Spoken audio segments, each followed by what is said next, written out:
Imagine a world where serenity is shattered in an instant, where the bucolic charm of the countryside yields to the unspeakable horror of a mushroom cloud. This is not mere fiction. It is a harrowing reminder that innocence is no fortress against the specter of nuclear war. We've learned the protocols for nature's furies, to duck and cover when the earth roars its winds, to install sentinels of smoke that wake us in the night's darkest hours, to press palms to chest in the life-giving dance of CPR.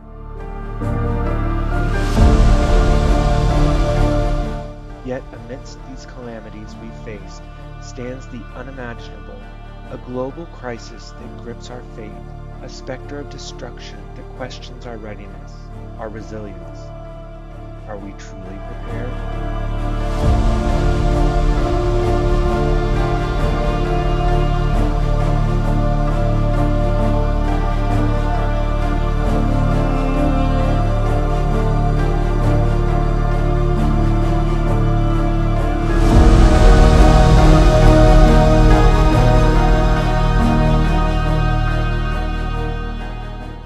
Rewind to the era of the Cold War, where a silent, invisible battle raged, not with the cacophony of gunfire, but with the chilling potential of nuclear obliteration.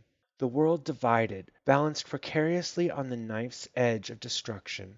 As the giants played their game of chess with nuclear pieces, life beneath the shadow of the mushroom cloud continued, tinged with an undercurrent of dread and a doctrine of survival woven into the fabric of everyday life.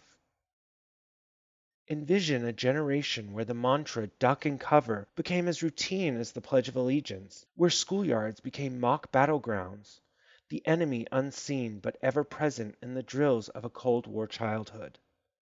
Beneath the veneer of everyday life, the dread of nuclear fallout loomed. Families huddled around radios, school films replaced by stark civil defense warnings, and the marketplace, once a haven of post-war prosperity, now offering grim wares of survival.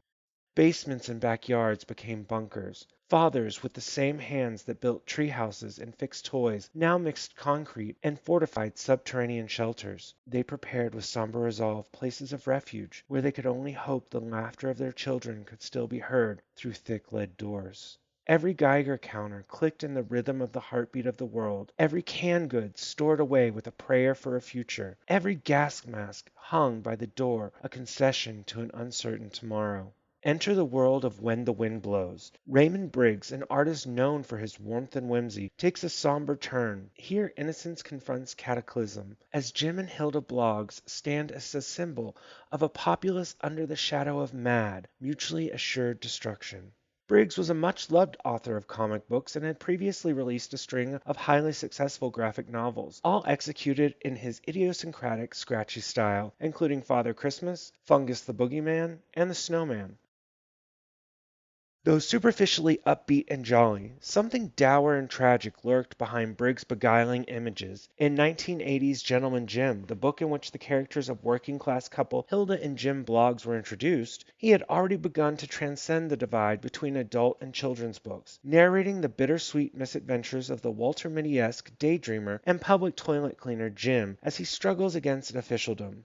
Despite their occasionally gloomy tone, though, there was nothing in any of Briggs' earlier works to prepare readers for the grim descent into radiation sickness and inevitable death that was When the Wind Blows. Briggs' tale resonates not only for its alienness, but for its familiarity. The blogs, with their childlike faith in government leaflets, personify an innocence all too real, their preparations a poignant testament to the heartbreaking inadequacy in the face of nuclear reality.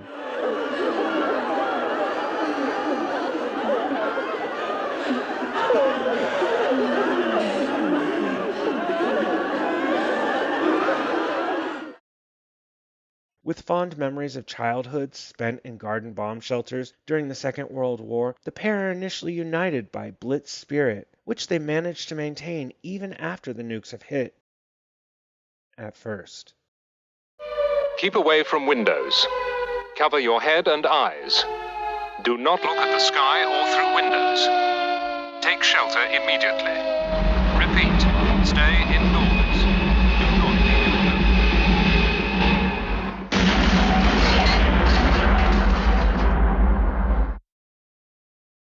Briggs' story is not unlike John Hersey's raw portrayal in Hiroshima, the starkness of their narratives, separated by time, parallels, and truth. In the wake of desolation, as the world alters unrecognizably, the heartache of Jim and Hilda's bewildered innocence challenges us.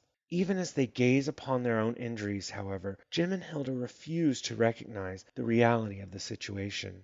Hilda's welts are varicose veins, Jim insists, and their bleeding gums are surely only the result of ill-fitting dentures. When the Wind Blows is more than a story of two people. It's a mirror to society, urging introspection. In the face of grave adversities, the resilience of the human spirit persists. The Malproism-prone Jim makes a speech explaining to Hilda how they will have to acclimatize themselves to post-nuclear life. It could be okay, wiping the slate clean, starting afresh, a new world, perjured of all the old vices, like London after the fire of London. The new Elizabethan age will dawn. The old empire will live again, rising like a phoenix from the ashes, before realizing that the redness on Hilda's lips is not lipstick, but blood. Briggs' story isn't just a commentary on the nuclear threat. It's a reflection on the larger human condition, how ordinary people grapple with extraordinary and incomprehensible events. The Cold War might have been a chess game played by nations, but its pawns were the Jim and Hildas of the world, whose simple, trusting compliance highlights both the innocence and the vulnerability of the common people. As we relate this to our present world, fraught with challenges like climate change, cyber threats, and global pandemics, we're compelled to ask, are we, like Jim and Hilda, ill prepared for the challenges we face today? How much has changed in the way governments and societies respond to these existential threats? In When the Wind Blows, Briggs doesn't just tell a story about a nuclear threat. He holds up a mirror to society, asking us to consider our vulnerability, our preparedness, and the true cost of geopolitical conflict. It's a narrative that resounds profoundly, urging us to contemplate, learn, and hopefully act more wisely in our complex world. What becomes of us when the wind blows? And so we are left to ponder within the quiet of our own worlds. Do the winds of change whisper or roar? Will we listen?